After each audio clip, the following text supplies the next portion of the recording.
ஆன்லைனில் வந்து பார்த்து ஓப்பன் பண்ணிங்கனால அவரோட நிகழ்ச்சிகள்லாம் வந்து பெரிய பன்மடங்கள் இருக்குது. ஒருத்தருடைய செயல்பாடுகள் எப்படி அப்படிங்கிறது வந்து பார்த்தீங்கன்னா இன்னும் நம்மூர் ஆட்களுக்கு நிறையா புரியவே இல்லை அப்படின்னு சொல்லி தான் நான் நினைக்கிறேன். ஆக்சுவலாக இந்த மாதிரி ஒருத்தர் இந்த இடத்துக்கு வர்றப்போ நம்ம எவ்வளோ தூரம் நம்ம வந்து ஒரு மரியாதை மதிப்பு இதெல்லாம் கொடுத்து நம்ம இங்கே எவ்வளோ பேர் கூடியிருக்கணும்.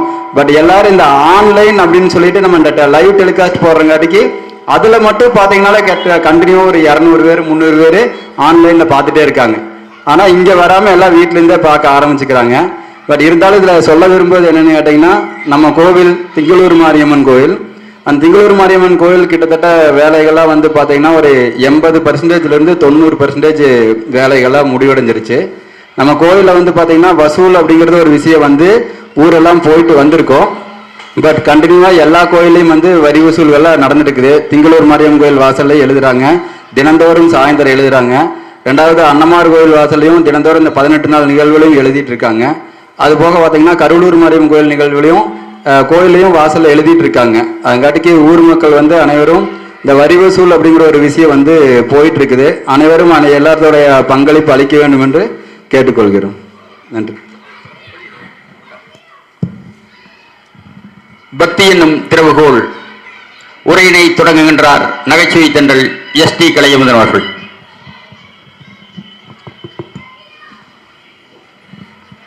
எவ்வளோ நேரம் பேசலாம்? மணி 8:15.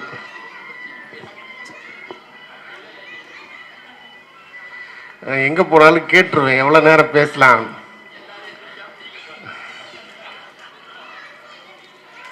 சில இடத்துல சொல்லுவாங்க, சார் உங்கள் தேதி கிடைக்காம ரொம்ப சிரமப்பட்டு வாங்கினோம், நீங்கள் எவ்வளோ நேரம் வேணால் பேசலாம் சார், நாங்கள்லாம் அரை மணி நேரத்தில் போயிடுவோம்.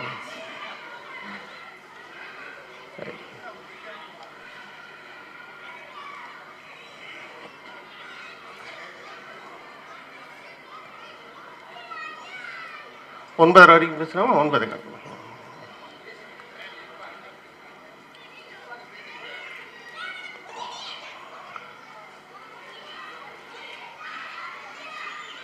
நீ எல்லால் தெய்வம் இல்லை, எனது நெஞ்சே நீ வாழும் எல்லை.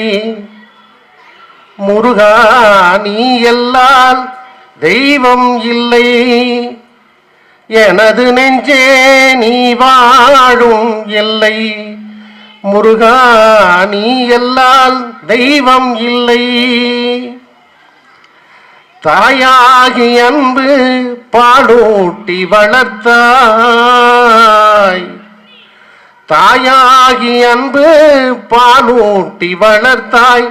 தந்தையாய் நின்று சிந்தை நிறைந்தாய், தாயாகி அன்பு பாலூட்டி வளர்த்தாய். தந்தையாய் நின்று சிந்தை நிறைந்தாய். குருவாகி எனக்கு நல்லிசை தந்தாய், ஞான குருவாகி எனக்கு நல்லிசை தந்தாய். திருவேணி என்றும் என் சிந்தை நிறைந்தாய். நாயேனை நாளும் நல்லவனாக்க, நாயேனை நாளும் நல்லவனாக்க. ஓயாமல் ஒழியாமல் உன்னருள் தந்தாய், ஓயாமல் ஒழியாமல் உன்னருள் தந்தாய். நீ எல்லால் தெய்வம் இல்லை, எனது நெஞ்சே நீ வாழும் எல்லை. முருகா நீ எல்லால் தெய்வம் இல்லை.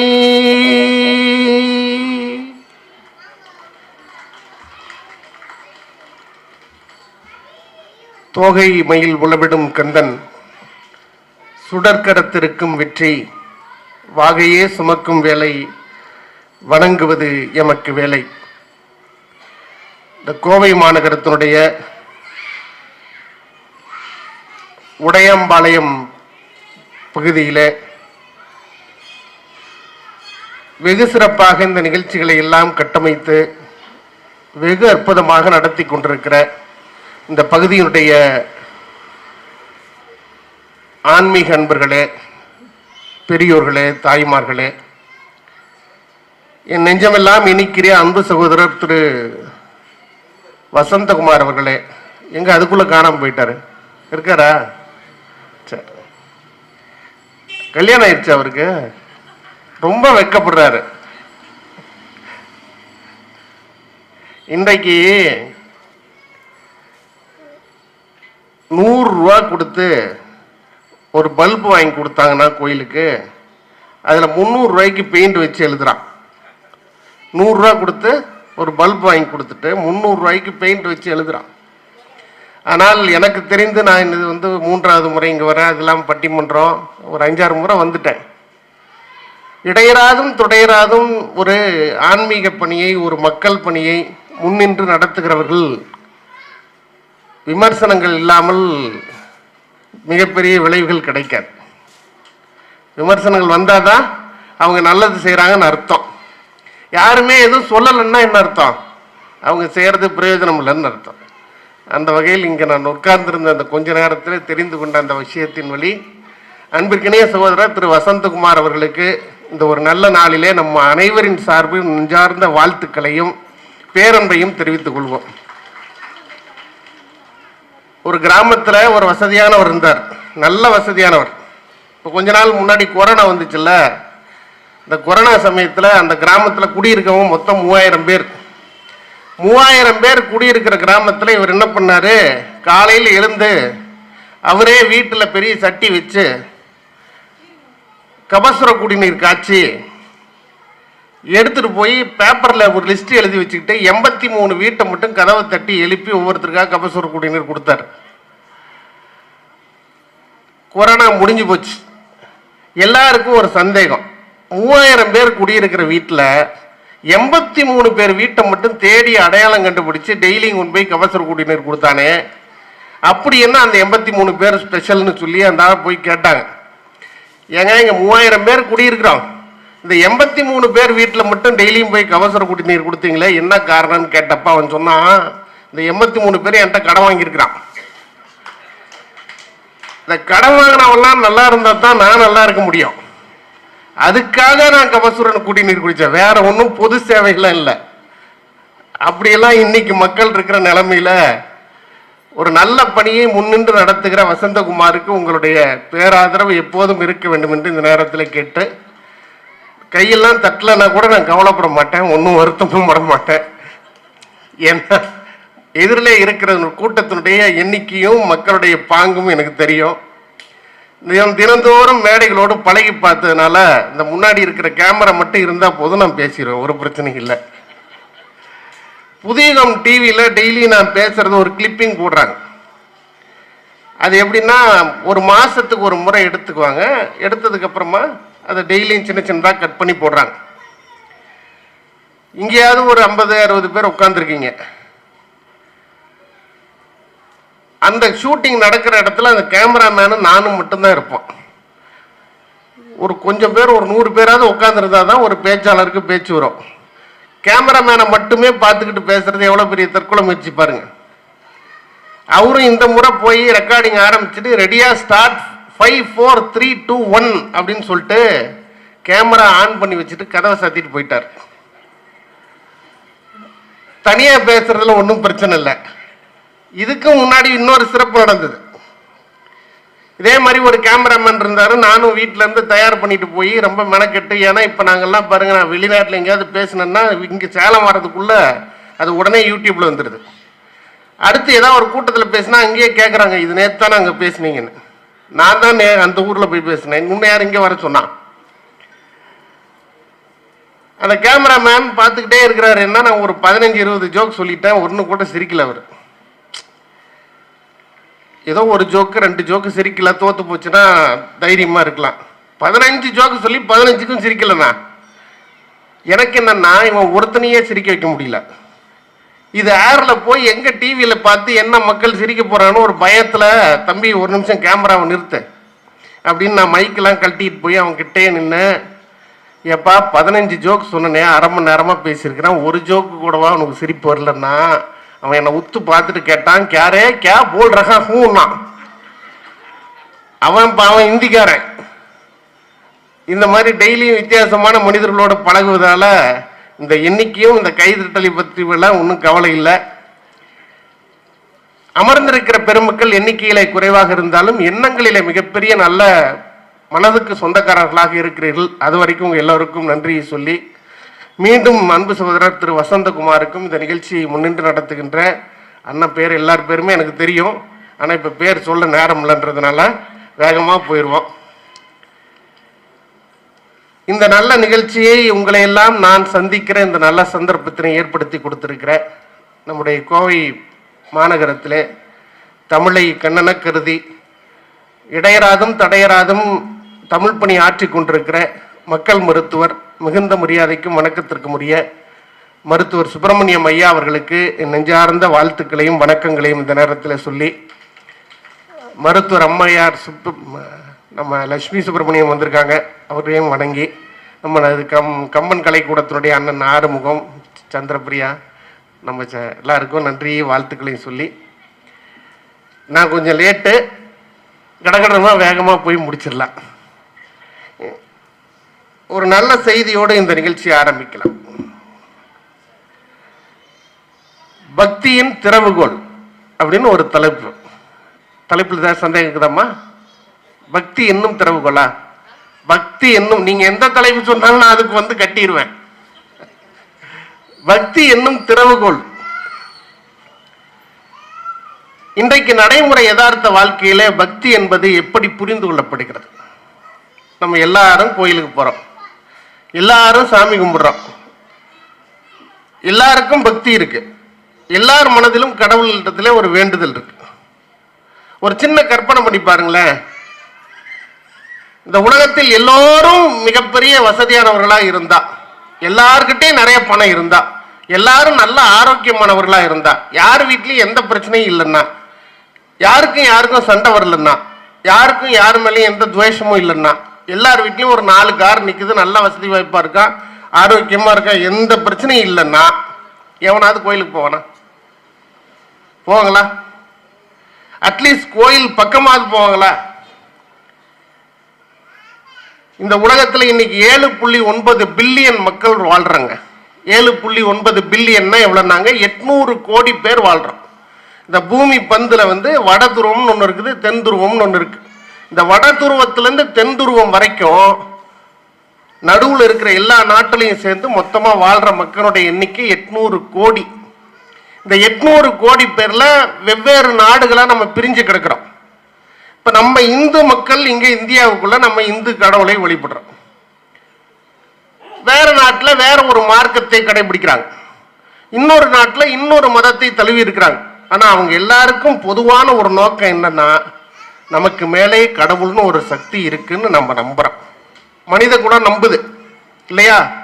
அந்த நம்பிக்கையை வேறு எல்லா மதத்தை காட்டிலும் கூட யாரால தைரியமா, தன்னம்பிக்கையா, திமிரா இந்த உலகத்தில் என் மதம் பெரிது, என் மதத்திற்கான கோட்பாடுகள் அதிகம், என் மதத்திற்கான சம்பிரதாயங்கள் அதிகம், என் மதத்திலே வேரூன்றி இருக்கிற இறை நம்பிக்கையின் பலன் அதிகம், என் மதத்திலே பிறந்தவனெல்லாம் கடவுளோடு நேரடியாக பேச்சுவார்த்தை நடத்தினான் ஒரு தைரியத்தோட தன்னம்பிக்கையோட இந்த உலகத்துல ஒரு மதம், ஒரு மார்க்கம் சொல்ல முடியும்னா அது நம்ம இந்து மதம் மட்டும்தாங்க. வேற எந்த மதத்திலையும் இவ்வளவு விஷயங்கள் கொட்டி கிடக்கல. இப்ப நம்ம மதம் பற்றி பேசுறோம் அப்படின்னம்னா, இன்னைக்கு பேச ஆரம்பிச்சா இன்னும் 15 வருஷத்துக்கு பேசுற அளவுக்கு செய்தி இருக்கு, அவ்வளவு பாடல்கள் இருக்கு, அவ்வளவு விஷயங்கள் இருக்குது, அவ்வளவு கதைகள் இருக்குது, அவ்வளவு செய்திகள் கொட்டி கிடக்குது. நீங்க வேற மதங்கள் எல்லாம் போய் பார்த்தீங்கன்னா இவ்வளவு செய்திகள் இல்லைங்க, அதுக்குள்ள இவ்வளவு கனம் இல்லை. ஆக நாம் இந்த மதத்தை பிறந்து இந்த இறைவனை நம்பி இருக்கிறோம் என்பதிலே நாம் முழுமையா ஒரு விஷயத்தை நம்பலாம். இந்த நம்பிக்கை என்னவா இருக்கணுன்றதுக்கான தலைப்பு தான் பக்தி என்னும் திறவுகோல் அப்படின்னு சொல்லி கொடுத்துருக்கோம். திறவுகோல்னா அவங்க எல்லாருக்கும் தெரியும், பூட்டுக்கு இருக்கிற ஒரு சாவி. இந்த பூட்டு எதை திறக்கணும்னாங்க, மனிதனுக்குள்ளே இருக்கிற அறியாமையை திறக்கணும். கடவுளுக்கும் எனக்கும் இருக்கிற நேரடி தொடர்புன்னு ஒன்று இருக்குல்ல, அது எல்லாருக்கும் கிடைக்காது. கடவுளுக்கு எனக்கும் இப்ப நான் நினைச்சா கடவுள்கிட்ட நேரடியா பேச முடியுமா? முடியாது. ஆனா இப்ப இங்க சுவாமிகள் இருக்கிறாங்க நிறைய பேர், அவங்க நினைச்சாங்கன்னா கடவுள்கிட்ட பேசுறாங்கன்னு சொல்றாங்க. ஆனா நாமளும் நம்புறோம் இல்லையா? ஆக அந்த கடவுளுக்கும் எனக்குமான நேரடி தொடர்பு இன்னும் ஒரு இருக்குல்ல, அந்த நேரடி தொடர்பை உறுதிப்படுத்துவதற்காக, மெய்ப்பிப்பதற்காக, நிச்சயம்னு நம்ப வைக்கிறதுக்காக, எல்லாருக்கும் காட்டுறதுக்கான ஒரு பெரிய சுவிட்ச், அதுதான் இந்த திறவுகோல். இந்த திறவுகோல் ஒருவருக்கும் மாறுபடும். எனக்கு ஒரு மாதிரி மாறுபடும், அண்ணனுக்கு ஒரு மாதிரி மாறுபடும், எங்க டாக்டர் அம்மாவுக்கு ஒரு மாதிரி மாறுபடும், உங்களுக்கு ஒரு மாதிரி மாறுபடும் இல்லையா? ஏன்னா நான் கடவுள் மேல என்ன நம்பிக்கை வச்சிருக்கிறேனோ அந்த நம்பிக்கையினுடைய அளவுகோல் தான் இந்த திறவுகோல். இந்த நம்பிக்கையினுடைய அளவுகோல் எதுவோ அதுதான் இந்த திறவுகோல். என் நம்பிக்கை எது சார்? எங்கிருந்து ஆரம்பிக்கலாம் என் நம்பிக்கைன்னா, அந்த காலத்துல எல்லாரும் தவம் பண்ணுவாங்க, உங்களுக்கு தெரியும். பெரிய தவம் பண்ணி கடவுளை பார்க்கணும்னு ஆசைப்படுவாங்க. சனந்தனன் ஒரு பெரிய பணக்காரன், ரொம்ப வசதியானவன். அந்த சனந்தனன் ஒரு நாள் திடீர்னு கடவுளை நோக்கி தவம் பண்ண ஆரம்பிச்சான். அவன் பக்கத்தில் இருக்கிறவங்க எல்லாம், அந்த கிராமத்து வாசிகள்லாம் கேட்டாங்க, நீ இவ்வளவு நாளா கடவுளுக்கு இவ்வளவு பெரிய முக்கியத்துவம் கொடுத்தது இல்லையே, என்ன ஆச்சு உனக்கு திடீர்னு? எனக்கு என்னன்னு தெரியல, கடவுள் மேல ஒரு பெரிய பிரியம் வந்துருச்சு, கடவுள் மேல ஒரு பெரிய பற்று வந்துருச்சு, கடவுளுடைய அருள் எனக்கு வேணும்னு நான் நம்புறேன், அதனால கடவுளை நோக்கி நான் தவம் இருக்கிறேன்னு தவம் இருக்கான். கடவுள் வந்து ஒரு அருள் கொடுப்பாருன்னு நம்பி உட்கார்ந்துட்டான். ஒரு காட்டு பகுதிக்குள்ள நடுவுல போய் உட்கார்ந்து இருக்கிற சனந்தனன் தவம் மேற்கொண்டு கடவுளை நோக்கி வணங்கி கொண்டே இருக்கிறான். ஒரு நாள் ஆச்சு, 2 நாள் ஆச்சு, 5 நாள் ஆச்சு, 10 நாள் ஆச்சு, 3 மாசம் ஆச்சு, 6 மாசம் ஆச்சுங்க. 6 மாசம் முடிஞ்சு போச்சு. அவன் ஆடாம அசையாம உட்கார்ந்து கடவுளை நோக்கி தவம் இருக்கிறான். தினந்தோறும் இவன் தவம் இருக்கிற பகுதியில ஒரு வேடன் இப்படி அப்படியே கிராஸ் பண்ணி போறான். சனந்தரனை பார்க்கறான். இவர் ஏதோ தவம் இருக்கிறாருன்னு தொந்தரவு பண்ணாம அவன் போயிட்டான். அவனும் இதே மாதிரி 4 மாசம், 5 மாசம், 6 மாசம் கழிச்சு ஒரு நாள் வேடனுக்கு ஒரு விஷயம் புரியல. 6 மாசம் ஆச்சு, இவன் உடம்பு முழுக்க எறும்பு புத்து வைக்குது. யாரு? சனந்தனுடைய உடம்புல எறும்பு புத்து வைக்குது. இதுக்கு மேல இந்த ஆள் இருந்தானா என்ன ஆயிட்டுவான் என்ன தெரியலையே, நம்ம கேட்போம்னு சொல்லி சனந்தன் கிட்ட வந்து அந்த வேடன் கேட்டான், ஐயா நீங்க ரொம்ப நாளா 6 மாசமா நீங்க தவம் இருக்கிறீங்க, ஆனா இது வரைக்கும் உங்க தவம் நிறைவேறின மாதிரி தெரியல, நானும் போகும்போது வரும்போதெல்லாம் பாக்குறேன், இங்க பாக்குறப்ப உங்களுக்கே இன்னும் கொஞ்ச நாள்ல வந்து புறப்படுவீங்க போல இருக்குது, பார்த்தா என்ன செய்யலாம், உங்களுக்கு சாமி வரும்னு நம்பிக்கை இருக்கா அப்படின்னு கேட்டான். சனந்தன் கண்ணை திறந்து சொன்னா, நீ எதை தேடி போயிட்டு இருக்க? வேடன் சொன்னா, நான் ஒரு விலங்கை தேடி போறேன். சனந்தனன் சொன்னா, நானும் ஒரு விலங்கை தேடி தான் இங்க உட்கார்ந்துருக்கேன். நீயே ஒரு விலங்கை தேடி போற, நானும் ஒரு விலங்கை தேடி தான் உட்கார்ந்துருக்கேன். நீங்க என்ன விலங்கை தேடி உட்கார்ந்துருக்கிறீங்க சாமி?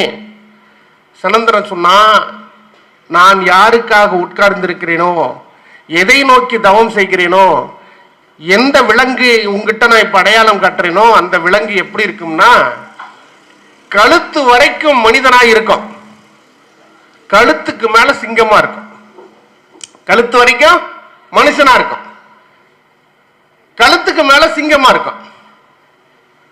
நாம அந்த சாமி என்னன்னு கூப்பிடுறோம்? நரசிம்மர்னு கூப்பிடுறோம். அந்த மாதிரி ஒரு கடவுள் என்ன வந்து சேரும்னு நம்பிதான் உட்கார்ந்து தவம் இருக்கிறேன் சனந்தனன் சொன்னான். இப்ப வேடன் சொன்னா, சாமி நீ இப்ப காட்டுக்குள்ள வந்து உட்கார்ந்து இருக்குல்ல, இந்த தவம் செய்யறதுக்காக வந்து உட்கார்ந்து இருக்க, இந்த ஒரு 6 மாசம் தான் உனக்கு இந்த காடு பழக்கம். ஆனா எனக்கு இப்ப 55 வயசு, 55 வருஷம் எங்க தாத்தாவோட தாத்தா, அவங்க தாத்தா எல்லாரும் நாங்க இந்த காட்டுக்குள்ளேயே வாழ்றோம். எங்களுக்கு இந்த காட்டை பத்தி எல்லாம் தெரியும். இங்க வாழ்ற மானு, முயல், யானை, காட்டெருமை எல்லா விலங்கை பத்தி எங்களுக்கு தெரியும். சிங்கம் எப்படி இருக்குன்னு தெரியும். நீங்க சொல்ற மாதிரி மனுஷ தலையும் மனுஷ உடம்பும் சிங்கத்தலையும் இருக்கிற ஒரு விலங்க இதுவரைக்கும் நாங்க எங்க வம்சத்திலே யாரும் பார்த்ததில்லை. இப்படி ஒரு மிருகத்தை கண்டுபிடிக்க முடியுமான்றது எங்களுக்கு ஆச்சரியமா இருக்கு. அப்படி நடக்கிறதுக்கு வாய்ப்பே இல்லை. அதனால நீங்க வேற ஏதாவது வழி இருந்தா பாருங்க, நீங்க கிளம்பி போங்க சாமி, உங்க உயிர் போயிட போகுதுன்னு வேடன் எச்சரிக்கிறான். இப்ப இவர் சொன்னாரு, இதே மாதிரி நானும் ரொம்ப நாளா யோசிச்சுட்டு தான் இந்த இடத்துக்கு வந்து உட்கார்ந்துருக்கேன். சர்வ நிச்சயமா நான் வைத்திருக்கிற நம்பிக்கை, எனக்கு அந்த இறைவன் கொண்டிருக்கிற அந்த ஒரு அற்புதமான வடிவத்தோட சிங்கத்தலையோட மனித உடம்போட அந்த சாமியை நான் பார்த்துட்டு தான் என் தவத்தை முடிப்பேன். ரெண்டு பேருக்குள்ள தர்க்கம் வந்துச்சு. பேசிக்கிட்டே இருந்தவனுக்குள்ள நம்ம விவேக படத்தில் சொல்றாங்களே, பேசிக்கிட்டே இருக்காது அடிச்சு காட்டுன்னு ஒரு சண்டை வந்துருச்சு.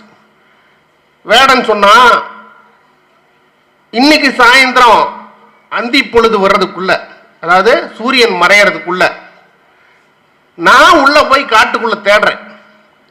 நீ சொல்ற மாதிரி அந்த நரசிம்ம அவதாரம் உனக்கு கிடைச்சிருச்சுன்னா நீ என்ன சொன்னாலும் நான் கேட்கிறேன்.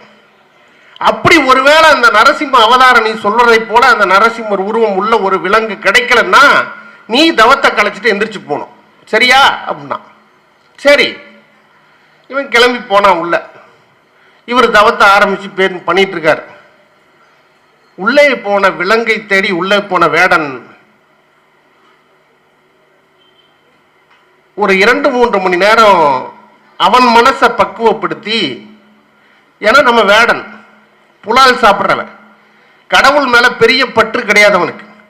ஆனாலும் இந்த சனந்தனன் சொன்ன விஷயத்துக்குள்ள அவன் மனசை செலுத்தி, கடவுளை நீ இருக்கிறதா இந்த ஆளு சொல்றான், உனக்கு சிங்கத்தலை உடம்பு மனுஷன் உடம்புன்னு சொல்றான், ஒருவேளை நீ இருந்தா என் கண்ணுக்கு காட்டுன்னு சொல்லி, இதே சனந்தனன் நீங்க காட்டுக்குள்ள இருக்கிற தவம் மாதிரி வேடன் அங்க ஒரு இடத்துல உட்கார்ந்து தவம் பண்றான்.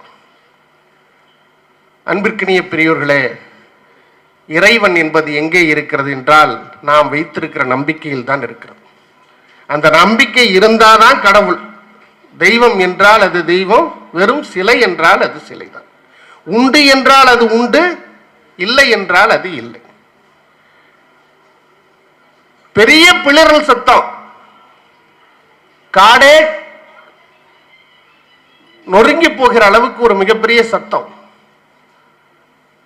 மின்னல் மாதிரி அடிச்சு ஓஞ்சி கீழே இருந்து புறப்பட்டு புகையென கிளம்பி நரசிம்ம அவதாரமாக சிங்கத்தலையுடன் மனித உடம்போடு கடவுள் நிற்கிறார்.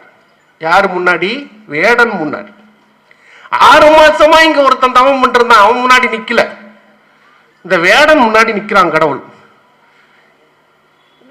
அந்த வேடன் கீழே உளுந்தான், புரண்டான், கும்பிட்டான், கடவுளே திடீர்னு என் கண்ணு முன்னாடி வந்து இப்படி காட்சி தந்துட்டீங்களே, ஆச்சரியமா இருக்குது, அதிசயமா இருக்குது.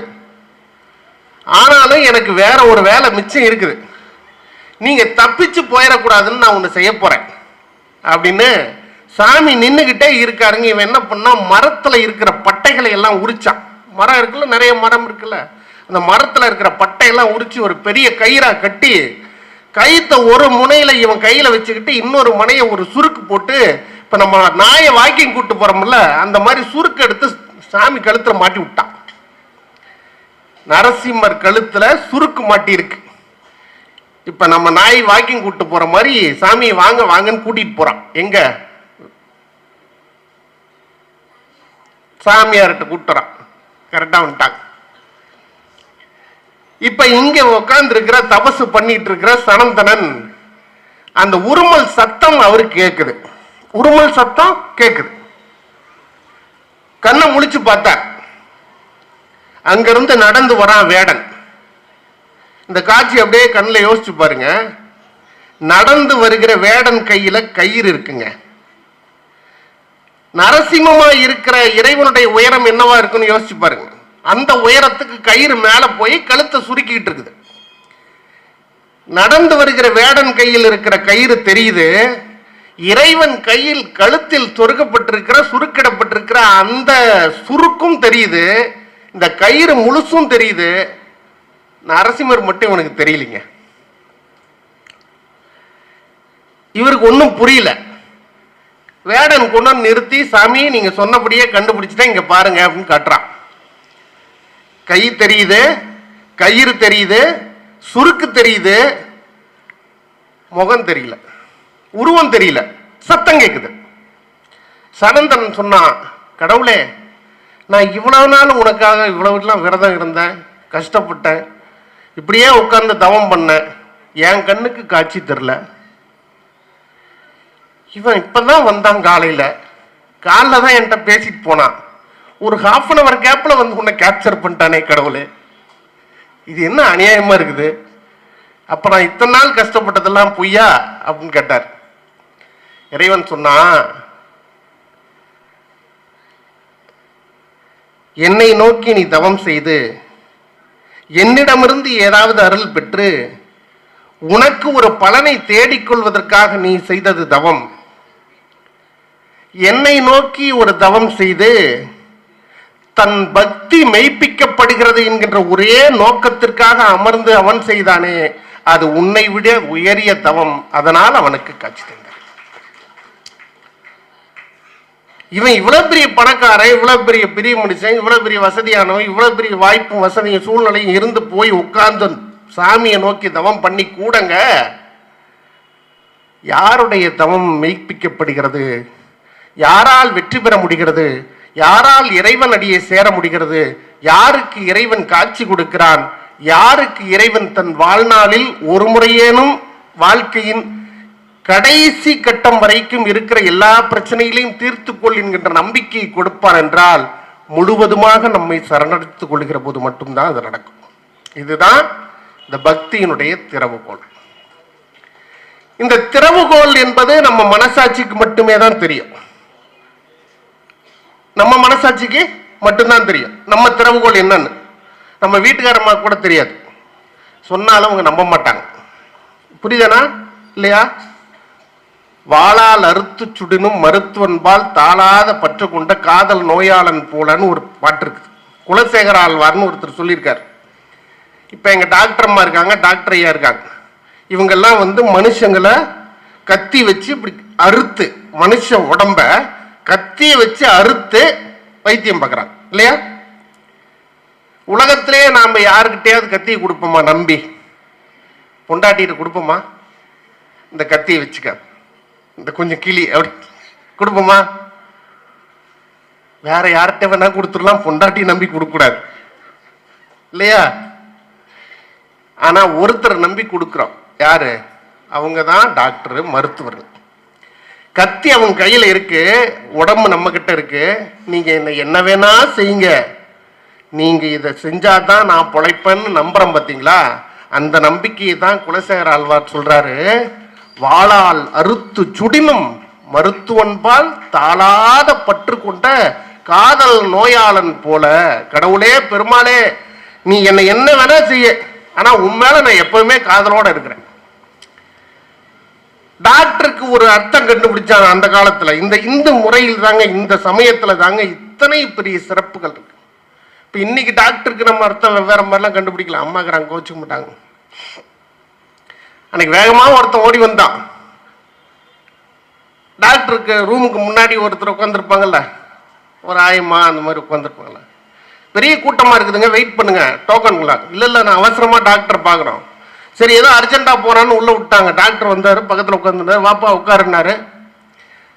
போய் கிட்ட உட்கார்ந்த உடனே சட்டை கழட்டுனா, எங்க பின்னாடி திரும்பினா, இரும்புனா, நாக்க நீக்கினா.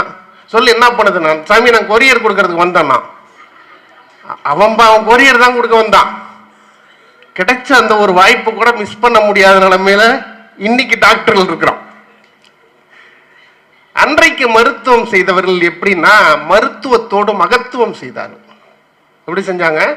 மகத்துவம் செஞ்சாங்க. என்ன சார் மகத்துவம்னா, உங்க எல்லாருக்கும் தெரியும், நம்ம இந்து தர்மத்துல நம்ம வாழ்வியல் முறையில நமக்கு தெரிஞ்ச 2 விஷயம். ஒண்ணு ராமாயணம், ஒண்ணு மகாபாரதம். இல்லையாண்ணா? ஆறுமண்ணா? இந்த 2 தவிர வேற ஏதாவது நமக்கு தெரியுமாண்ணா? நானும் சுத்தி அங்கே தான் நான் வர்றேன். எங்கிட்டயும் வேற சிலபஸ் இல்லைண்ணா. இந்த 2 தாங்க நமக்கு கிடைச்ச ஒரே போக்கிடம். அன்பிற்கினிய பெருமக்களே, நம்ம பக்தி என்னும் திறவுகோல் என்ற இடத்துல கண்ணை மூடி யோசிங்களேன். இந்த மகாபாரதம் என்கின்ற மிகப்பெரிய இதிகாசத்திலும் ராமாயணம் என்கின்ற மிகப்பெரிய இதிகாசத்தில் 2க்கும் பொதுவா அறம் என்று ஒண்ணுதாங்க நடுவில் நினைச்சு.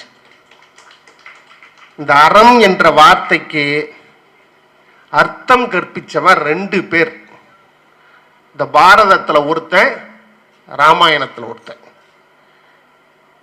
இந்த ராமாயணத்துல ஒருத்தனும் பாரதத்துல ஒருத்தனும் அறம்னு கண்டுபிடிச்சான்ல, அவன் அறம் என்பதை எந்த வடிவத்தில எல்லாம் முயற்சி பண்ணி பார்த்துட்டு வேற வாய்ப்பே இல்லைன்னு சொல்லி இந்த அறத்தை காப்பாற்றுவதற்கு ஒரே வழி என் உயிரை கொடுப்பது என்று தெரிந்து போருக்கு போகும்போதே நான் சாக போறேன்னு தெரிஞ்சு போனவன் 2 பேர். ஒருத்தன் பேர் கர்ண, இன்னொருத்தன் பேரு கும்பகர்ண.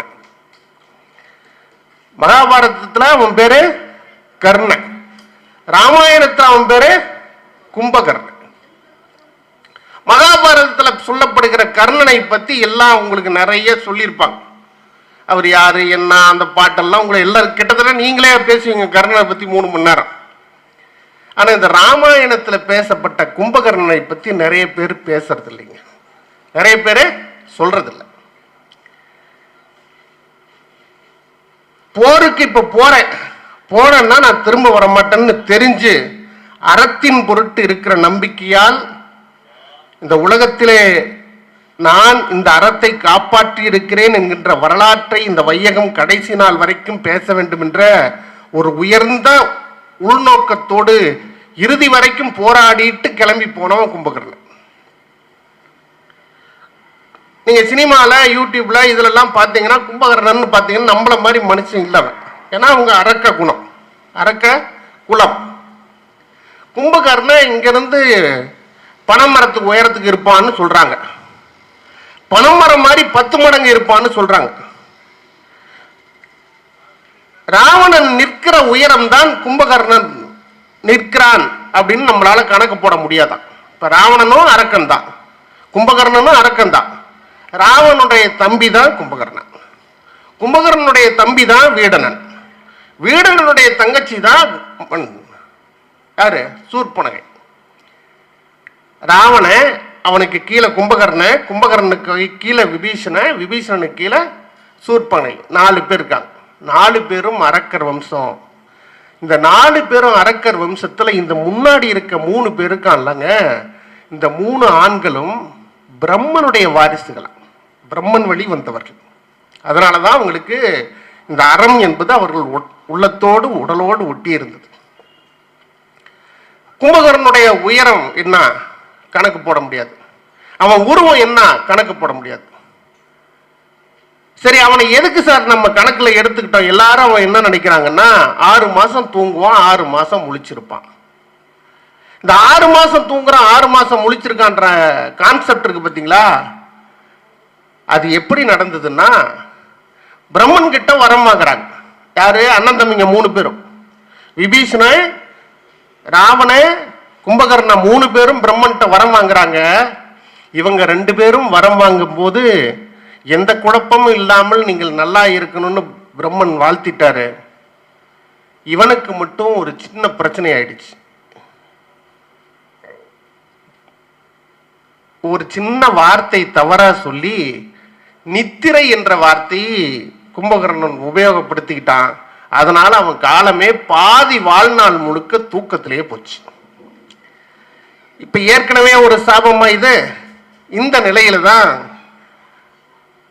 ராமனுடைய மனைவியாக இருக்கிற சீதாதேவி ராவணன் பறிச்சு கொண்டு வந்திருக்கான்ற செய்தி இலங்கைக்குள்ள தெரியுது. இலங்கை மாநகரத்திலே அரசாங்கத்தில் வழக்கமாக ஒன்று வச்சிருக்காங்க, அதுக்கு பேர் மந்திர ஆலோசனைன்னு பேருங்க. மந்திர ஆலோசனைன்னா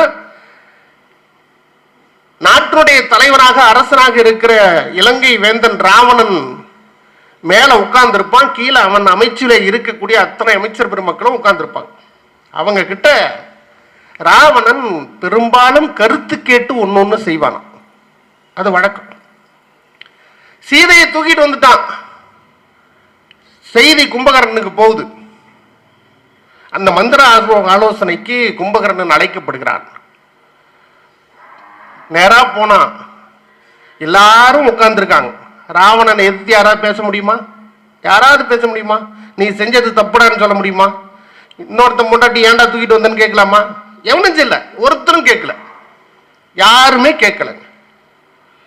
கும்பகர்ணன் என்கின்ற ஒரு தனி மனிதன் மட்டும்தான் அறத்திற்கு எதிராக அந்த சபையிலே முழங்கினான். அவன் மட்டும்தான் அறத்துக்கு எதிராக நீ செய்யறன்னு சபையில முழங்கி ராவணனை சுட்டு விரல் காட்டி நீ செஞ்சிருக்கிறது மிகப்பெரிய பாவம் அப்படின்னு சொன்னான். பேசுவது மானம், இடை பேணுவது காமம், பேசுவது மானம். நான் எப்படி நடக்கிறேன், நேர்மைப்படி நடக்கிறேன், நான் இலங்கை அதிபதி, நான் ஊருக்கெல்லாம் உபதேசம் பண்ணுவேன், நான் நல்லா வீணை வசிப்பேன், எல்லா கடவுள்கிட்டையும் நான் வந்து ஜெயிச்சிருக்கிறேன், நான் பெரிய ஆளுன்னு சொல்றதெல்லாம் பேசுவது மானம். ஆனால் நீ செய்திருக்கிற வேலை இந்த குலத்திற்கே மிகப்பெரிய இழிவு செயலை நீ செஞ்சிருக்க.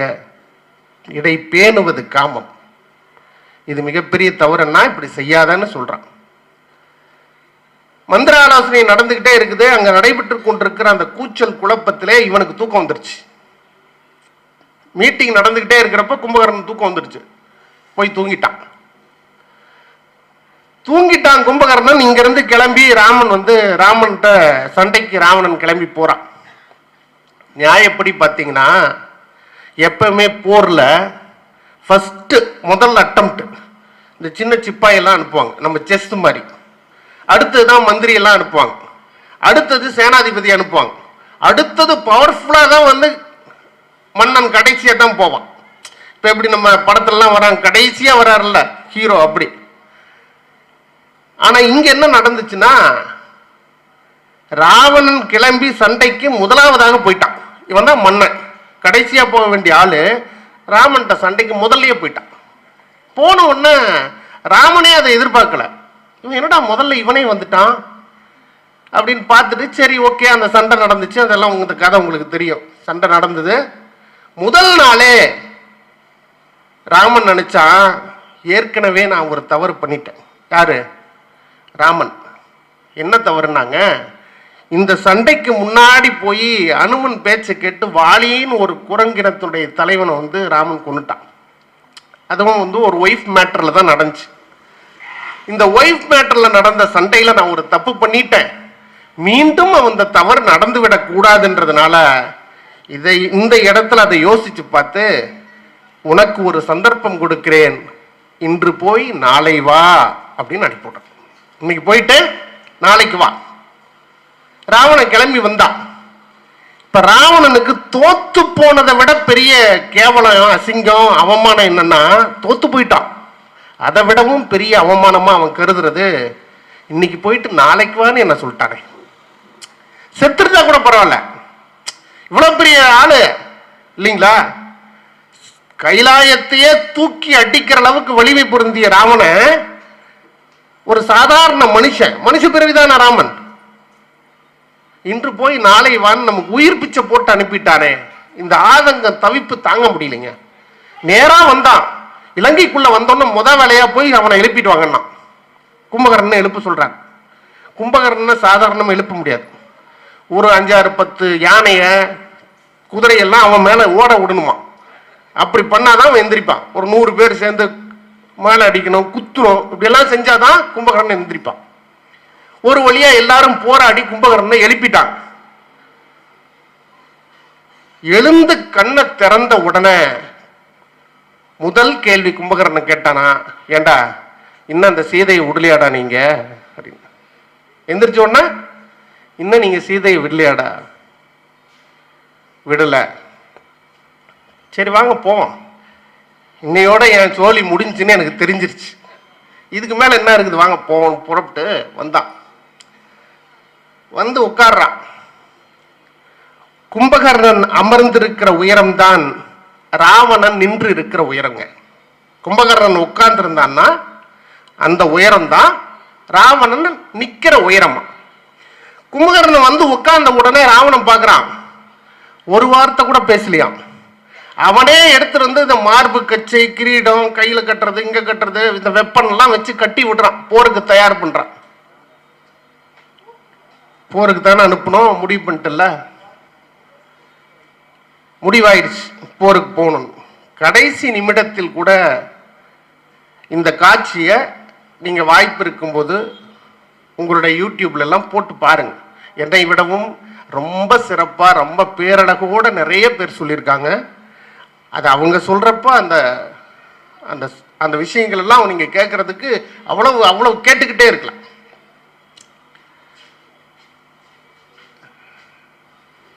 ராவணன்ட்ட கடைசியா கேட்கிறான் கும்பகர்ணன், அண்ணா, ஒரு மானிடன் அவனுடைய மனைவியை நீ கூட்டிட்டு வந்து வச்சுட்ட, ஒரு குரங்கு வந்து என் மாமனார் கட்டி கொடுத்த மாளிகையை எரிச்சிருச்சுன்னு நீ வருத்தப்படுற. இலங்கை இருக்கு இல்லைங்க, இந்த இலங்கை கோட்டை வந்து ராவனுடைய மனைவி மண்டோதரி இருக்காங்கல்ல, மண்டோதரியினுடைய அப்பா மயன் அவரு கட்டி கொடுத்தது அந்த கோட்டை. அந்த கோட்டை வந்து மயன்ற ராவணனுடைய மாமனார் கட்டி கொடுத்த கோட்டை. அந்த கோட்டையை ஒரு குரங்கு வந்து இப்படி பண்ணிருச்சு. நான் உட்கார்ந்துருக்கேன், இந்த இருக்கை இருக்குல்ல, இந்த சேர்ல உட்கார்ந்து இருக்கிறது எனக்கு கேவலமா இருக்குன்னு சொல்றான் ராவணன். இவன் சொல்றான், நீ வருத்தப்படுறதெல்லாம் ரைட்டு, ஆனா நீ அந்த மாதிரி நடந்துக்கலையே. நீ கேவலம் ஒரு மனுஷன் சொல்ற, ஆனா கேவலமான ஒரு மனுஷனுடைய மனைவியை நீ கொண்டு வந்து உன்னோட வச்சுக்கிட்டு அவங்கிட்ட இருந்து நியாயத்தை எதிர்பார்த்த எப்படி நடக்கும்? இப்பவும் சொல்றேன், உயிருக்கு பயந்து இல்ல, உண்மைக்கும் அறத்திற்கும் பயந்து சொல்கிறேன். இது சரியல்ல, நீ அந்த அம்மா விட்டுருன்னு சொல்றான். இவன் அதெல்லாம் கேட்கறது தயாரா இல்ல. அவனை என்ன சொல்லி திட்டுனா அவனுக்கு கோவம் வரும். கும்பகர்ணனுக்கு என்ன சொல்லி திட்டுனா கோவம் வருமோ சைக்காலஜிக்கலா அடிக்கிறான். என்னன்னு, நீயும் விபீஷணனும், ஏற்கனவே விபீஷணன் அங்கிருந்து அனுப்பிட்டான், நீயும் விபீஷணனும் எப்ப பாரு அந்த மானிட பிறவிகள் அவனுங்களை பத்தி புகழ்ந்து பேசிக்கிட்டு, இந்த குரங்கை பத்தி பேசிக்கிட்டு இதெல்லாம் செய்றீங்க, என்ன இன்சல்ட் பண்றீங்க. அவனை துரத்தி விட்டேன். உனக்கும் போருக்கு போக விருப்பம் இல்லைன்னா நீ என்ன செய்ய, போய் நீ வழக்கம் போல சாராயத்தை குடிச்சிட்டு கறி வகைகள் சாப்பிட்டு தூங்குறா போடான்ட்டான். இப்படி சொன்னோன்னே இவனுக்கு பயங்கர இன்சல்ட் ஆயிடுச்சு. என்ன செய்யறதுன்னு தெரியாம கடைசியா ஒரு விண்ணப்பம் என்ன தெரியுமா, நான் போறேன், கண்டிப்பா நிச்சயமா கட்டாயமா திரும்ப வரமாட்டேன், கண்டிப்பா நிச்சயமா கட்டாயமா திரும்ப நான் வரமாட்டேன். நான் அப்படி வரலன்னாலும் பரவாயில்ல, சீதாவை நீ திருப்பி அனுப்புனாலும் சரி அனுப்பலனாலும் சரி, அது என்னவோ உன் விஷயம், பார்த்துக்கோ. ஒன்னே ஒன்று செய், உன் பையன் இந்திரஜித் இருக்கான்ல, அவனை மட்டுமாவது விட்டுரு, அவனையும் போருக்கு அனுப்பிடாதன்னு கேட்டான். அவன் கடைசியா கேட்டது, ஏன்னா நம்ம குலத்துக்குன்னு இருக்கிற ஒரே ஒருத்தன் அவனாவது இருக்கட்டும், அவனையும் போருக்கு அனுப்பி கொன்றாத, ஏன்னா போனா கண்டிப்பா வரமாட்டான். எவ்வளவோ சொல்லி பார்த்தான், கேட்கல, போருக்கு கிளம்பி போனான். இவன் புறப்பட்டு வருகிற அந்த காட்சியை இங்க இருந்து வர்ணிக்கிறாங்க. கும்பகர்ணன் கிளம்பி வர்ற அந்த காட்சியை போர் முனையிலிருந்து வர்ணிக்கிறாங்க. பல ஆயிரக்கணக்கான குதிரைகள் அந்த தேரை இழுத்து வருதான். அதுல கும்பகர்ணன் அமர்ந்து வர்றான். அவன் வந்து நின்ன அடுத்த நிமிஷம் அவனுடைய தலை தெரியும் போது இங்க இருந்து ராம சொல்றானா, இவன் யாரு? பக்கத்துல விபீஷன் நிக்கிறான். அவன் சொன்னான், இவன் என் அண்ணன், ராவனுக்கு தம்பி, எனக்கு அண்ணன், ஆனா நல்லவன், நான் வேணா போய் பேசி பார்க்கட்டுமா அப்படின்னு கேட்டான். நல்லவன்னா பரவாயில்ல, நீ போய் பேசிட்டு வா. விபீஷணன் வந்தான். ஆரவாரமாக வந்தவன் அமைதியா நின்று தம்பியை பார்த்தான். தம்பியை எடுத்து மடிமேல வச்சுக்கிட்டான். அந்த உருவம் பெருசு இல்லைங்க, விபீஷணனை எடுத்து மடிமேல வச்சுக்கிட்டான். மடிமேல வச்சுக்கிட்டு கேட்குறான், என்னப்பா என்ன செய்யலாம்? அண்ணா உனக்கு ஒரு உபாயம் சொல்றேன் கேளு. இவன் செஞ்சது தப்பு, அடுத்து இவன் அழிய போறதும் உண்மை, இதுக்கு மேல இவன் கூட நம்ம குடும்பம் நடத்த முடியாது. அதனால பெட்டர் நெக்ஸ்ட் சாய்ஸ், நீ இலங்கைக்கு மன்னனாயிரு, ராமன்கிட்ட சொல்லி நான் ஏற்பாடு பண்றேன்னா. ஞாபகா இருந்தா என்ன சொல்லியிருப்பான், ஆப்பர்ச்சுனிட்டி நாக்ஸ் த டோர் இல்லையா, வாய்ப்பு கிடைக்கும் போது. ஏன்னா அவன் எப்படியும் போக போறான். ஆனா கும்பகர்ணன் அதை செய்யலிங்க. தம்பி, நம்ம அம்மாவுடைய கருவறையில் முதல்ல அண்ணன் ராவணன் இருந்தான், அவனுக்கு பிறகு நான் இருந்தேன், எனக்கு பிறகு நீ இருந்த, 3 பேரும் ஒரு தாயுடைய பால் குடிச்சு வளர்ந்தோம். என்ன, நாளைக்கு ஒரு நாள் சமூகமும் சரித்திரமும் இந்த வரலாறும் யாரெல்லாம் இதை கேட்குறாங்களோ பார்க்குறாங்களோ இந்த விஷயத்தை தெரிஞ்சுக்கிறாங்களோ அவங்க 2 தம்பிங்க இருக்கும்போது ராவணன் முன்னாடி தனியா அனாதையா செத்து கிடந்தான்னு சொன்னா அந்த பாவம் பொல்லாததுரான்னு சொன்னான். 2 தம்பிங்க இருந்தா அவனை காப்பாத்தாம விட்டாங்க. 2 தம்பி இருக்கான் அவனுக்கு, ஆனா 2 பேரும் அவனை அநியாயமா சாக விட்டுட்டாங்க அப்படின்னு சொல்லுவாங்க. அதுக்காக நான் அவன் பக்கம் நிக்கிறேன், வேற எதுக்காகவும் இல்லை. நாளைக்கு ஒரு நாள் காலம் சூழ்நிலை இப்படி சொல்லிட்டாங்கன்னா என்ன செய்யறதுங்கிறதுக்காக நான் அவன் பக்கம் நிற்கிறேன். இவனும் சொல்லி பார்த்தான், கேட்கல. போர் நடக்குது. அந்த போர் காட்சிகள் எல்லாம் அது ரொம்ப பிரம்மாண்டமான ஒரு வடிவமைப்புங்க. இங்கிருந்து இந்த குரங்கினங்கள் அடிக்க, இங்கிருந்து கும்பகர்ணன் அடிக்க, பெரிய மலைகளை எல்லாம் தூக்கி குரங்கினத்தின் மீது போட, இந்த குரங்குகள் ஒவ்வொன்றா ஏறி அவன் உடல் மீது ஏறி ஒவ்வொரு அவயங்களா பிச்சு எடுக்க, சுக்ரீவன் ஒரு குரங்கு நம்ம பேசுவோம் பார்த்துறீங்களா, இந்த சுக்ரீவன்ற இந்த குரங்கு வேகமா போய் ஏறி கும்பகர்ணனுடைய கழுத்தை பிடித்து மூக்கை மட்டும் கடிச்சு எடுத்துட்டு வந்துருச்சு. மூக்கை கடிச்சு எடுத்துட்டு வந்துருச்சு. மூக்கு போயிடுச்சுன்னு உடனே அவனுடைய பலத்துல பாதி போயிடுச்சுங்க. நம்பிக்கை இழந்துட்டான். நம்பிக்கை இழந்து போய் மெல்ல மெல்ல நிக்கிறான். அவனுடைய வேகம் குறைஞ்சு போச்சு. ராமன் ஒவ்வொரு பானமா செலுத்துறாரு. முதல்ல கை போச்சு. இந்த உடைஞ்சு கீழே விழுந்து, முறிந்து கீழே விழுந்து, அருந்து கீழே விழுந்த கைய இன்னொரு கையால எடுத்துக்கிட்டு அடிக்கிறான். ஒரு கை கீழே விழுந்துருச்சுங்க. அந்த விழுந்த கையை இந்த இடது கையால எடுத்துட்டு அடிக்கிறான். இப்ப இந்த கையா இருக்கிறான். ரெண்டு கையும் போச்சு. அடுத்து கால், ரெண்டு காலும் போச்சு. உடம்பு மட்டும் இருக்கு. வாயால பிளர்த்து அடிக்கிறான். இந்த சம்பவம் அப்படியே போய்கிட்டே இருக்குது இந்த கதை. ஒரு கட்டத்துல இதுக்கு மேல வாழ முடியாதுன்ற நிலைமை வந்த உடனே ராமனை பார்த்து சொன்னான், உன்னுடைய நோக்கம் நியாயமானது, உன்னுடைய நோக்கம் நியாயமானது, உன்னுடைய செயல்பாடு அறத்திற்கு உண்டானது. நான் செய்யறேன் இது அறத்திற்கு எதிரான செயல்தான். ஆனால் அறத்திற்கு எதிரான செயலாக இருந்தாலும் எனக்கு அறம் என்று என்ன சொல்லப்பட்டிருக்கிறது என்றால், என் அண்ணன் பக்கம் நிக்கணும்னு சொல்லப்பட்டிருக்கிறது. அதுக்காக நான் நிக்கிறேன். நியாயமா நான் செய்யல, ஆனா எங்க அண்ணன் கூட நான் நிக்கணும், அதுக்காக நான் செய்யறேன். எனக்கு ஒரே ஒரு உதவி செய்வியா ராமான்னு கேட்டான். ராமன் சொன்னார், என்ன வேணும், என்ன செய்யணும்? இந்த மூக்கு அருந்து போச்சு. என்னை இதே நிலைமையில யாரும் பாத்திரக்கூடாதுன்னு நான் நினைக்கிறேன். என் கழுத்தை அறுத்து அப்படியே கொண்டு போய் கடலுக்குள்ள வச்சிரு. கழுத்தை அறுத்து கடலுக்குள்ள கொண்டு போய் வச்சிரு. அந்த ஒண்ணு மட்டும் செய்யணும்.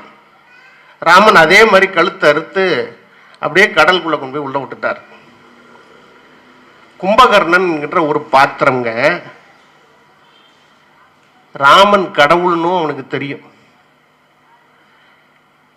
ராவணன் தவறு செஞ்சிட்டான், அவன் மிகப்பெரிய தவறு, இதிலிருந்து மீளவே முடியாது, இது வாய்ப்பே இல்லை, இது மிகப்பெரிய தவறு தான்றது அவனுக்கு தெரியும். அறத்தின் பக்கம் நிக்கணும், ஆனால் அறத்திற்கு எதிராகவும் நடக்கணும். அறத்தின் பக்கம் நிக்கணும், அறத்திற்கு எதிராகவும் நடக்கணும். இந்த ரெண்டும் எப்படி கும்பகர்ணனுக்கு இயற்கையால், விதியால், இறைவனால் நேர்கோட்டில் நின்று ஒரு நூல் மேலே ஆடுகின்ற வித்தையை போல கடவுள் படைத்து சுழற்றி பம்பரத்தை போல ஆடவிட்டானோ, அப்படித்தான் நாம் அத்தனை பேருமே இங்கே கும்பகர்ணன்களாக நிறுத்தப்பட்டிருக்கிறோம். எல்லாருக்குமே நம்ம பக்கத்திலேயே 10 ராவணன் இருக்கான், நம்ம பக்கத்திலேயே 10 விபீஷணன் இருக்கிறான், நம்ம பக்கத்திலேயே 10 ராமன் இருக்கான். ஆனா யாரு ராமன், யாரு விபீஷணன், யாரு நல்லவன், யாரு கெட்டவன்றதை தெரிஞ்சுக்கிறதுக்கு கடவுள் என்பது மட்டும்தான் ஒரே மார்க்கம், ஒரே வழி, வேற போக்கிடம் இல்லை. இன்னைக்கு இருக்கிற கால சூழ்நிலையிலங்க, இன்னைக்கு மனித வாழ்க்கை இருக்கிற கால சூழ்நிலையில இந்த வாழ்க்கை எத்தனை நாட்கள் நீடிக்கும் என்பதற்கு யாருக்கும் எந்த உத்தரவாதமும் இல்லைங்க. என்னைக்கு வரைக்கும் இருக்கு சார் இந்த வாழ்க்கை? ஏதாவது உத்தரவாதம் இருக்கா? யாருக்கிட்டையாவது இருக்கா? யாராலாவது யோசிக்க முடியுமா? இந்த வாழ்க்கை இன்னும் எத்தனை நாளைக்கு தாங்கும், எவ்வளவு நாளைக்கு வரும், எவ்வளவு நாளைக்கு உயிரோடு இருப்போம்? ஏதாவது கணக்கு இருக்கா? எந்த கணக்கும் இல்லைங்க. இன்னைக்கு நைட்டு படுத்து தூங்கிட்டு நாளை காலைல எந்திரிச்சா இறைவன் ஒரு நாள் ஆசீர்வாதமாக நமக்கு கொடுத்திருக்கிறான்னு அர்த்தம். இதை லோக்கலா சொல்லணும்னா எப்படி? இன்னைக்கு நைட்டு படுத்து நாளை காலைல எந்திரிச்சு, எந்திரிச்சா காப்பி, எந்திரிக்கலன்னா பால், எந்திரிச்சு பார்த்தா காப்பி, எந்திரிக்கலன்னா பால். ஊரெல்லாம் கூடி ஒளிக்கு அழுதிட்டு பெயரினை நீக்கி பிணம் என்று பெயரிட்டு சூறையாம் காட்டிடை கொண்டு போய் சுட்டிட்டு நீரினில் மூழ்கி நினைப்பை ஒழித்தனரேன்னு சொல்றார் திருமணம். ஊரெல்லாம் கூடி உட்கார்ந்து அழுதுட்டு அவ்வளவு நேரம் என்னன்னு அவன் சொல்லிட்டு இருந்தானா, வக்கீல், மந்திரி, எம்எல்ஏ, நகைக்கடைக்காரரு, போலீஸு, என்ன வேணா சொல்லிட்டு இருக்கட்டும். அது போயிடுச்சுன்னா, சார் வக்கீலை எப்ப எடுக்க போறீங்கன்னு கேட்பான். சார் அந்த நடிகரை எப்ப சார் எடுக்கிறீங்கன்னு கேட்க போறேன். அவ்வளவுதான், ஒரு நிமிஷம் சார்.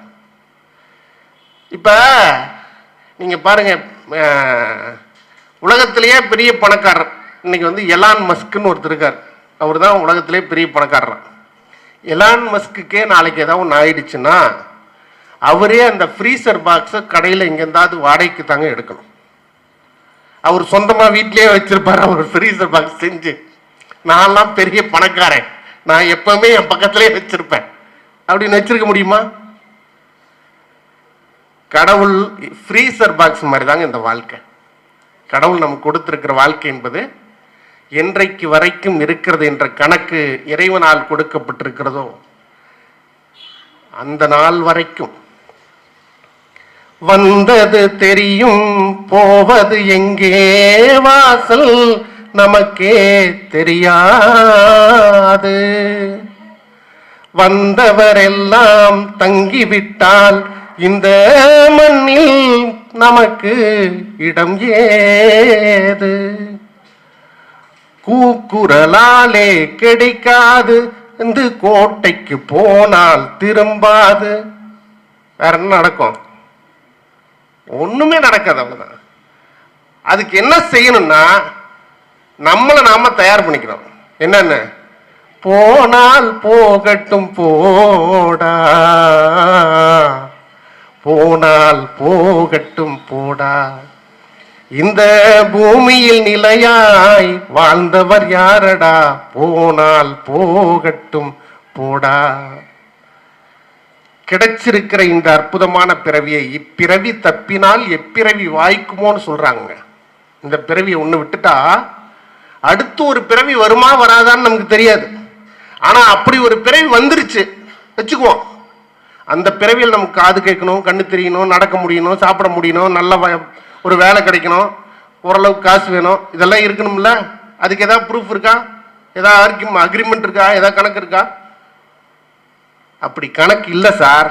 ஆனா அந்த கணக்கை ஒரு பக்கம் மெயின்டைன் பண்றதுக்கு தான் அந்த இன்னொரு பிறவி எனக்கு வராமல் காப்பாத்தன்னு ஒண்ணு. ஒருவேளை அப்படி ஒரு பிறவி கொடுத்துட்டா அதுலயும் என்னை பார்த்துக்கப்பான்னு ஒண்ணு. ரெண்டு வேண்டுதல் தான், ரெண்டு சாவிங்க. ஒரு பூட்டுக்கு எப்பவுமே ரெண்டு சாவி வச்சிருக்கோம்ல, ரெண்டு சாவி. இந்த ரெண்டு சாவியும் ஒன்னு தொலைஞ்சிருச்சுன்னா இன்னொன்னு சேஃபர் சைடு. ஒன்னு தொலைஞ்சிருச்சுன்னு வைங்க, இந்த இன்னொரு சாவி வச்சு மாற்று சாவி போட்டுக்கலாம். அது என்னது? அடுத்த பிறவியை பற்றி நம்பிக்கை இல்லாம நமக்கு நாமளே ஒரு செல்ஃப் கான்ஃபிடன்ஸ் வச்சு ஓட்டுறது நடக்கும். இந்த உலகத்துல எல்லாருக்கும் மரணம்னு ஒண்ணு வரும் இல்லைங்க. யாருக்காவது மரணம் இல்லா பெருவாழ்வு வாழ்றான்னு யாராவது சொல்ல முடியுமா? எங்கேயாவது இந்த உலகத்தை நம்ம பார்த்துருக்கோமாங்க? ஒரு 100 வருஷம், 119 வருஷம் ஒருத்தர் ஹிவாயூ அப்படின்னு ஒருத்தர் சைனால வாழ்றாராம். 119 வருஷமா இருக்காருன்னு சொல்றாங்க. சரி, அவர் இன்னும் ஒரு 10 வருஷம் கூட இருக்கட்டும். 130 வருஷத்துக்கு மேல அவர் தாங்குவாரா? ஹிவாயூக்கே 130 வருஷம்னா இங்க டெய்லியும் சரக்கோட போற நம்ம எல்லாம் நாம சாப்பிட்ற ஃபாஸ்ட் ஃபுட்டுக்கெல்லாம் 40-50லயே பைபாஸ்ல புறப்பட்டு போயிட்டு இருக்கிறோம் இல்லையா? அப்படி கிடைச்சிருக்கு இந்த பிறவி இருக்கு இல்லைங்க. இந்த பிறவியை எதை கொண்டு, எந்த நம்பிக்கையில இந்த ஆத்த கடக்க முடியும்? அதான் இந்த பிறவி பெருங்கடலை நீந்தி கடந்து இறைவன் திருப்பாதம் அடைதல்னு சொல்றாங்க. பிறவி பெருங்கடலை நீந்தி கடந்து இறைவன் திருப்பாதம் அடைதல். அந்த அடைதல் வரைக்கும் இது நம்ம ஓடணும்ல. இந்த ஓடுறதுக்கு உண்டான பக்குவத்தை கொடுப்பது பக்தி. அதுதான் பக்தி. இந்த பக்தியில ரொம்ப முக்கியமான விஷயம் உண்மைத்தன்மை இருக்கணுங்க. அந்த உண்மைத்தன்மை இருந்தா மட்டும்தான் அந்த பக்தி ஜெயிக்கும்.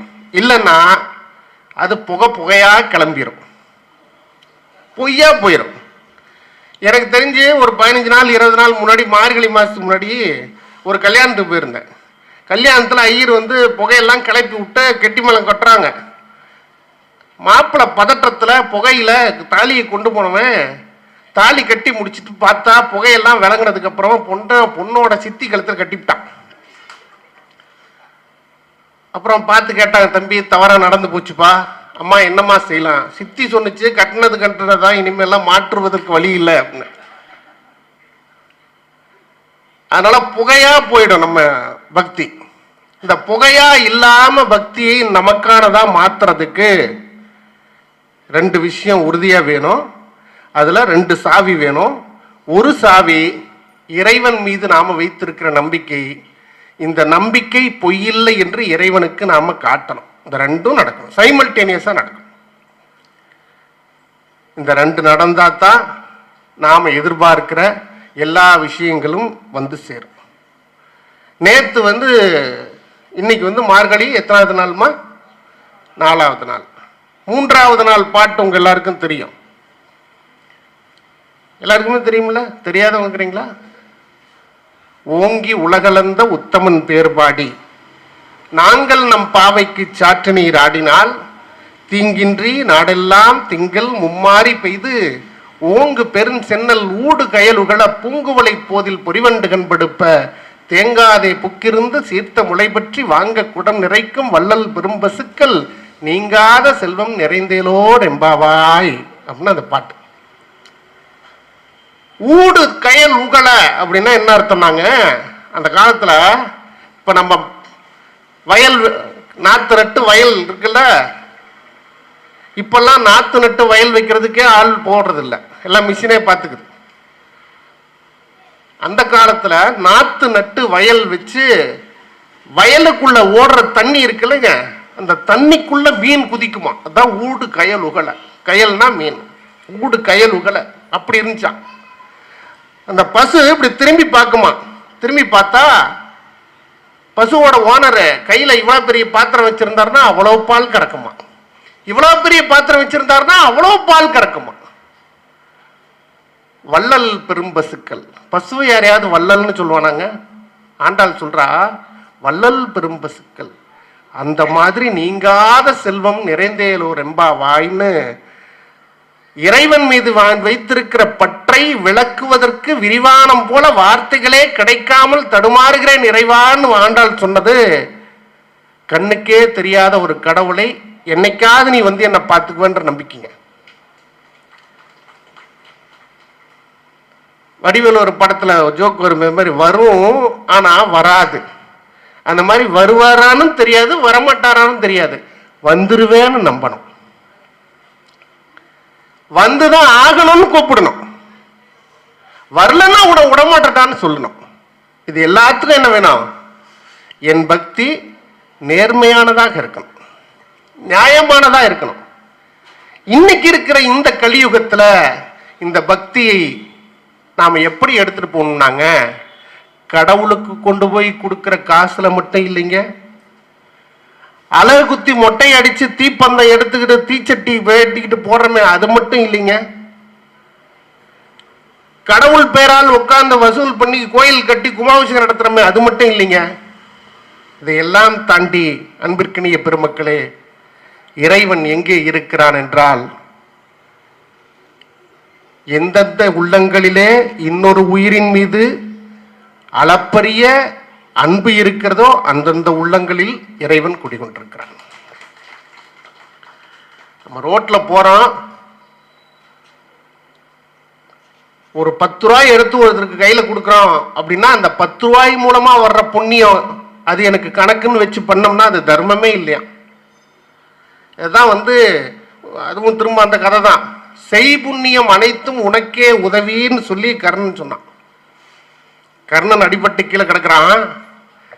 கண்ணன் கிட்ட தன்னுடைய தானம் முழுக்க உனக்கு கொடுக்குறன்ற ரத்தத்தை எடுத்து கொடுத்தான் பார்த்தீங்களா. கொடுக்கும்போது செய் புண்ணியம்னா தமிழ்ல வினைத்தொகைன்னு அர்த்தங்க, அதுக்கு வினைத்தொகைன்னு பேருங்க. அப்படின்னா என்னன்னா, ஏற்கனவே அவன் செஞ்ச புண்ணியம் இப்ப இந்த புண்ணியத்தை எல்லாம் தானமா கொடுக்கறானே அந்த புண்ணியம், இந்த தானமா கொடுக்கறதுக்கு ஒரு புண்ணியம் அவனுக்கு சேரும்ல, அந்த புண்ணியம், எல்லா புண்ணியமும் சேர்த்து செய் புண்ணியம்.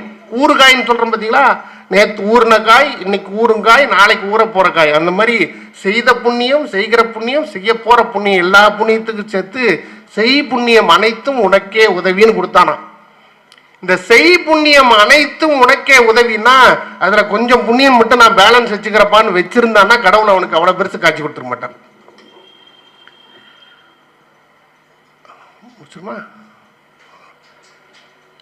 அதுபோல வாழ்வியல் இன்றைக்கு சற்று கலவரமானதா தான் இருக்குங்க.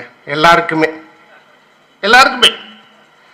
எனக்கு ஏன் அளவுக்கு கலவரம், நான் பார்த்தா டிவியில் வர்றதுல காசுக்குது எல்லாம் சரி, எனக்குள்ள ஹெவியான கலவரம் நிறைய நடக்குது. வடிவேல் சொல்ற மாதிரி வெளியே தெரியாம அப்படி பண்ணிட்டு போவோம். அண்ணன் இருக்காரு, அவருக்குள்ள 1000 கலவரம் இருக்கும். முறுக்கு மீச பவுடர் பாருங்க, பவுடர் அடிச்சுக்கிறாரு, பொட்டு வச்சிருக்கிறாரு, கையில வாட்சி கட்டிருக்காரு, நல்லா வசதி வாய்ப்பா இருக்கு, பார்க்கும் போதே ஒரு மிராஜ் மாதிரி இருக்கிறார். நம்ம அண்ணன் இருக்கிறாரு, ஒருத்தரும் பார்க்கும் போது இந்த உலகத்திற்கு நான் வல்லமையானவன் என்று காட்டுவதிலே முனைப்போடு இருக்கிறோம், வலிமையானவனாக இருக்கிறவன் என்று காட்டுவதற்கு முனைப்போடு இருக்கிறேன். காசே இல்லைன்னாலும் வசதியானவனாக நம்மை உலகத்திற்கு காட்டுவதற்கு எல்லோரும் முனைப்போடு இருக்கிறோம். எல்லாருக்குள்ளேயும் பிரச்சனை இருக்குங்க. பிரச்சனையே இல்லாத மனுஷன் இந்த உலகத்திலேயே இல்லை. இந்த பிரச்சனையே இல்லாத மனுஷன் இந்த உலகத்திலேயே இல்லைன்னா பிரச்சனைகளை கொடுப்பவன் யாரோ அவனுக்கே நம் பிரச்சனைகளை களைந்து எடுத்து நம்மை காப்பாற்ற முடியும் என்ற நம்பிக்கை நமக்குள்ள இருக்கு. அதுதான் இந்த பக்தி. அந்த ஆழமான பக்தியை, அந்த நேர்மறையான பக்தியை, இந்த உள்ளுணர்வோடு கூடிய இறைவனுடைய பெருங்கருணையை பெறுகின்ற இந்த பிறவி பெருங்கடலை நீந்தி இறைவன் திருப்பாதம் அடைகின்ற உள்ளுணர்வு சக்தியை உய்வதற்கு இறைவன் கொடுத்திருக்கிற திருமந்திரத்தையே பயன்படுத்தி கடவுளை நோக்கி நம்முடைய பயணத்திலே வெற்றி பெற வேண்டுமானால் நாம் எடுத்திருக்கிற இந்த பாதை, எடுத்திருக்கிற இந்த பிறவி, எடுத்திருக்கிற பிறவியினுடைய தினந்தோறும் தினசரி வாழ்க்கை நமக்கு பல சவால்களை கொடுத்தாலும், எல்லா திசைகளிலும் இருந்தும் நம்மை நோக்கி பிரச்சனைகள் அணிவகுத்து வந்தாலும், எல்லாவற்றுக்கும் பின்னால் ஏதோ ஒரு அமைதி எங்கிருந்தாவது வரும் என்கின்ற ஒரு ஆழமான ஒரு நம்பிக்கை நம்மிடத்தில் இருந்தால், அந்த நம்பிக்கையே இந்த பக்தி. அந்த பக்தியை நம்பி இருக்கிற நம்பிக்கையின் 2 திறவுகோள்கள் நம் கையிலே தான் இருக்கிறது.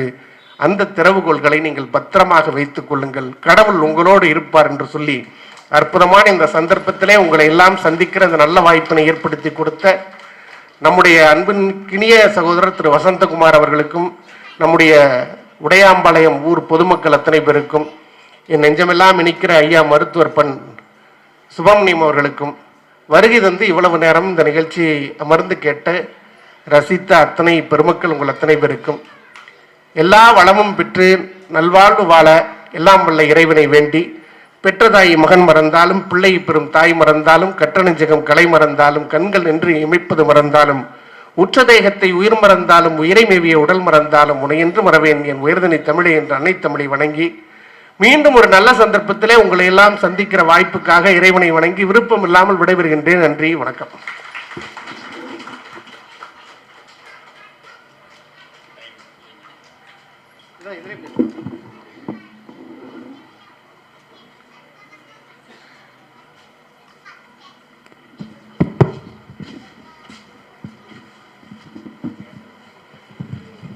அருள்மிகு அண்ணன்மார் திருக்கோவிலும் கம்பன் கலைக்குழுமம் இணைந்து வழங்குகின்ற 3வது ஆண்டின் 4வது நாள் நிகழ்ச்சியாக சிறப்பானதொரு பக்தி சொற்பொழிவு, பக்தி என்னும் திறவுகோள் என்கிற தலைப்பிலே அருமையான உரையாற்றிய மரியாதைக்குரிய நகைச்சுவை தென்றல் எஸ்டி கலைமுந்தன் ஐயா அவர்களுக்கு மனமார்ந்த நன்றிகளை தெரிவித்துக் கொள்கிறோம். காலம் கொஞ்சம் போதவில்லை, அடுத்த நிகழ்ச்சியில் நீண்ட நேரம் பேசுகிற வாய்ப்பை ஏற்படுத்தி தருவோம் என்பதை சொல்லி நிகழ்ச்சியை நிறைவு செய்கிறோம். இப்பொழுது சிறப்பு சொற்பொழிவாளருக்கு நமது திருக்கோவிலுடைய சார்பாக சிறப்பு செய்யப்படுகிறது.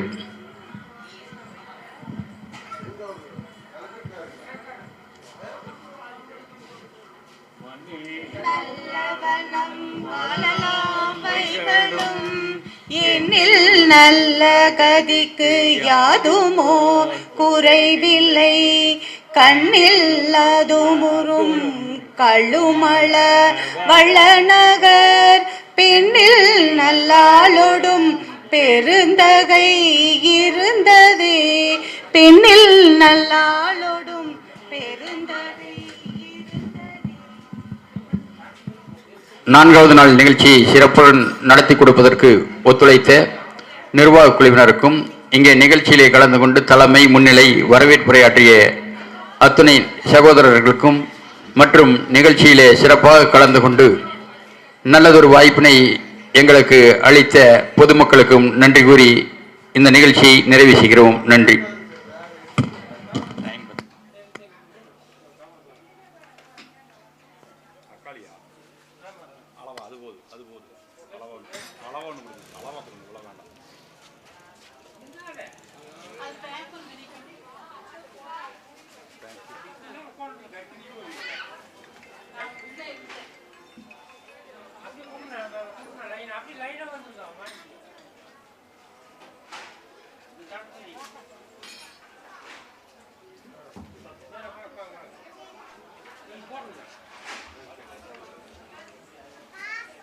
இருமா நீங்க